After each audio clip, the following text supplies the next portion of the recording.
Hey guys! So recently I got some new paper to try out. In this video I'll show you how I cut my imperial sheets into quarters, test the 3 new kinds of paper I got, and compare them to my favorite Saunders Waterford. I purchased this from a local online store, one of the few in Bulgaria where I can get high quality watercolor paper.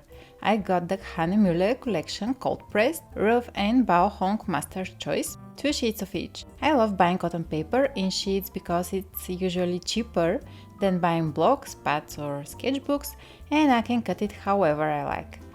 I always tell myself I should paint on a half imperial sheet someday, but I haven't had the courage to yet. Out of these papers I have tried the Hahnemuhle collection Rough, but back then I had it in block form. It's one of the best papers I've ever tried, so I was curious to see if the sheets are the same quality, and I also wanted to try the cold press. As for Baohong, I knew they make great cotton paper. I previously tried their Academy range and enjoyed it, so I was excited to try the Master's Choice range, which is endorsed by star artists like Joseph Zbukvic and Alvaro Castanet.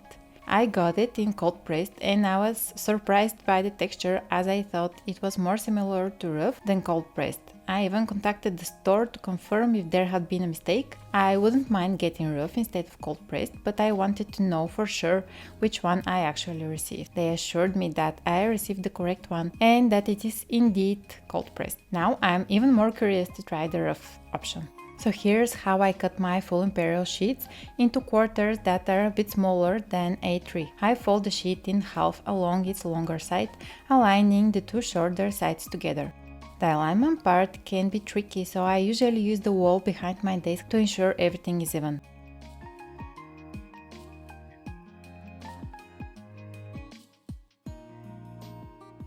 I press the fold, and because the paper is quite thick, I usually use my letter opener or another object with round edges to press it even harder. This ensures a clean cut afterward. After going over the fold with my letter opener, I fold the sheet in the opposite direction and press again. You can repeat this multiple times to make sure the paper will cut easily and without side tears. Then I take my metal ruler and place it inside the crease, pressing it firmly with one hand while pulling the other side of the sheet towards me with the other hand.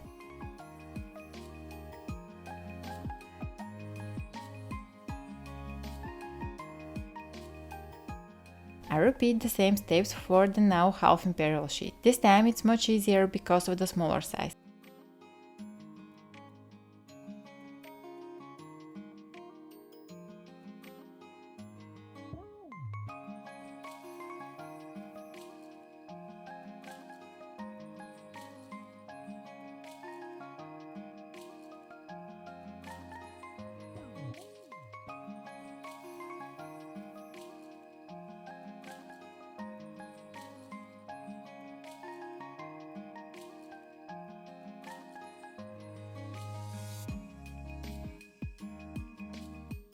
And that's it, I now have my 4/4 sheets ready to be painted on. After cutting all the sheets, it's time to test the papers and see how they compare to my favorite Saunders Waterford. I cut small pieces of each in the shape of bookmark and will paint a northern light scene as if it were an entire sheet of paper. I'll use different techniques to test various properties of the paper, and at the end I'll share my thoughts. But let's start with my first impressions. Starting from left to right, first is the Hahnemuhle collection Rough. I really enjoy its surface as it's not too rough and doesn't have the repetitive pattern I've seen with some other brands. Next is the Hahnemuhle collection Cold-Pressed. I was surprised that it's somewhat smooth, at least smoother than what I'm used to with Saunders and Arch. But I guess it makes sense given that the rough is not too pronounced either. Keep that in mind if you want to try out this range. Next is Baohong, and again surprisingly for me this is their cold press option. Setting that aside, I love this texture. The paper feels very nice, the grain is small, meaning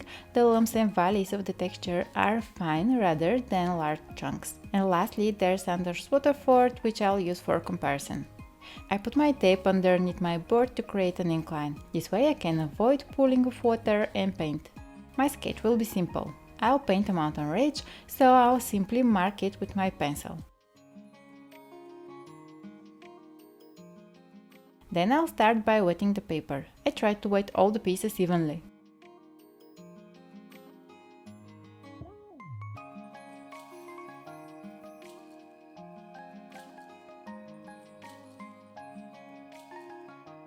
The first thing I notice is that the paper here already starts to buckle, which is normal given its smoother surface. Rough paper typically absorbs water more quickly and evenly due to its more texture. So when wetted evenly with the same amount of water, cold-pressed paper might start to buckle first because it absorbs water less quickly than rough paper, causing more surface tension and uneven drying. I continue wetting the paper, making sure it absorbs enough water so that I can work on it for longer using the wet and wet technique.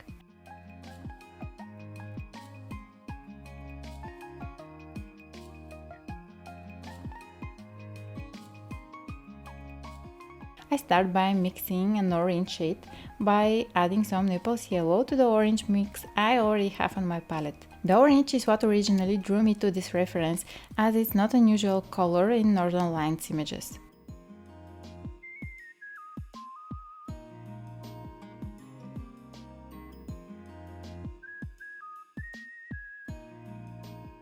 Then I take some turquoise and add it to the sky,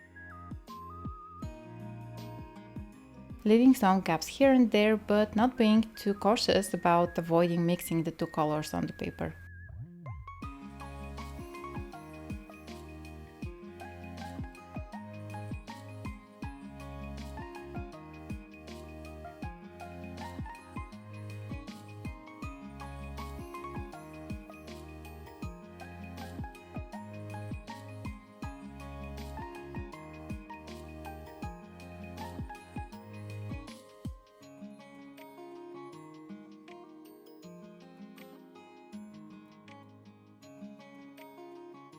I clean the mountain area with my napkin as the colors of the sky are not reflected in the snow.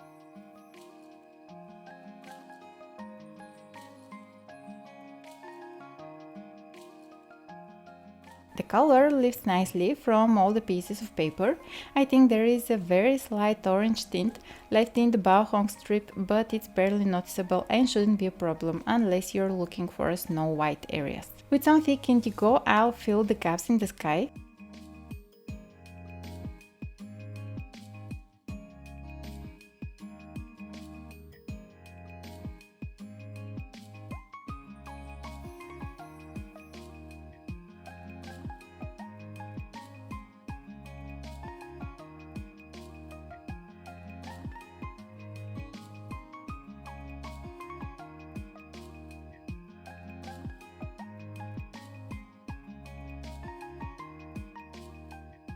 I love splattering, so let's see how it looks on different papers.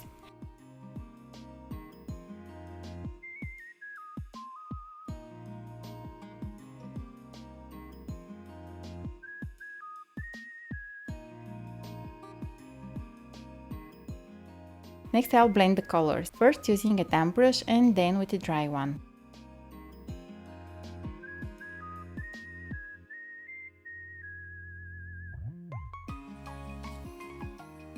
The colors blend nicely.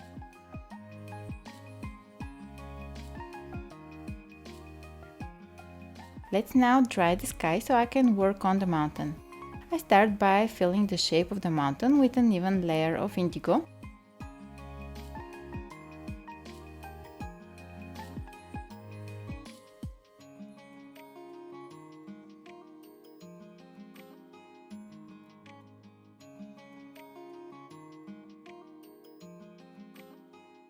Then drop concentrated paint here and there.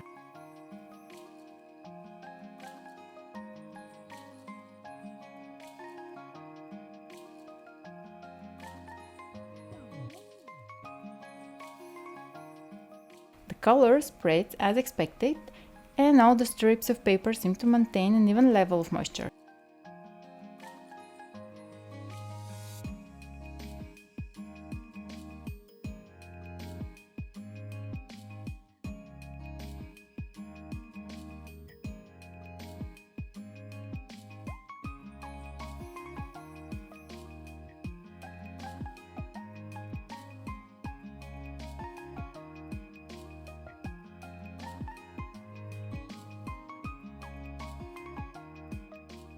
I add some splatters again and let it dry.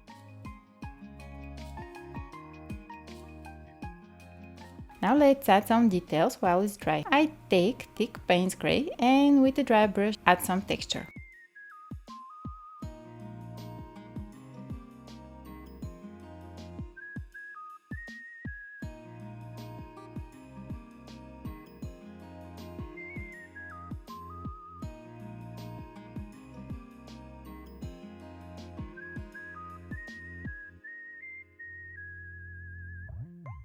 I wet my brush and use it to smudge some of the spots. I'm being a bit rough as the idea is to test the paper and see how it endures the test.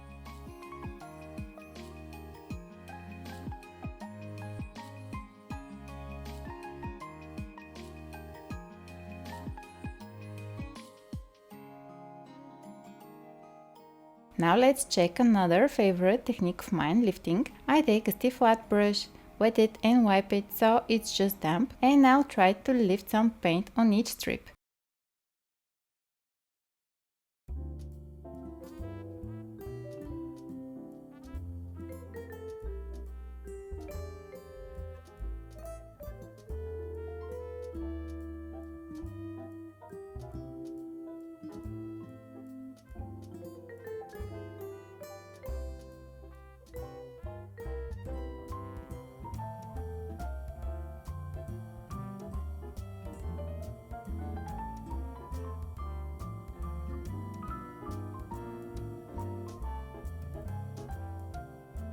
It worked very well on all papers and may be particularly well on the new ones. A little test on the sky as well.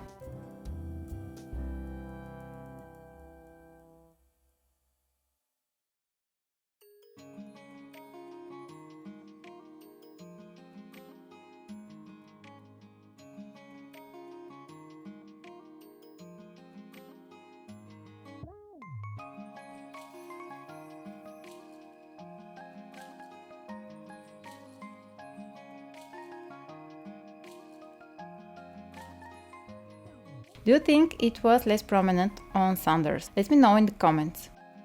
It wouldn't be a complete Northern Lights painting without some stars, so I'll splatter some white gouache too.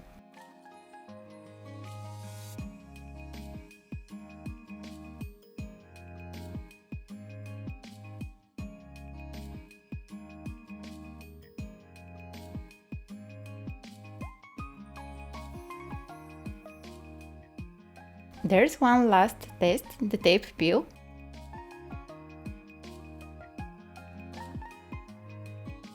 Luckily, it went well. There is nothing more frustrating than peeling the tape after the painting is finished and seeing a tear. So overall, I'm pretty happy with all the papers I got.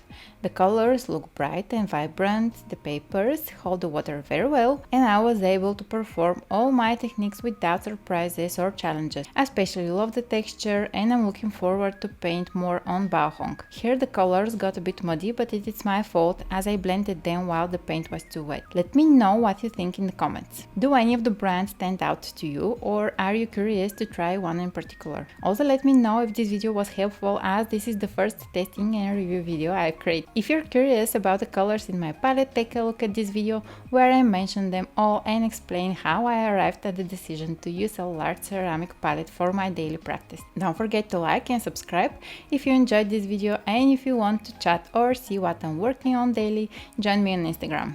Alright guys, thank you so much for watching, until next time!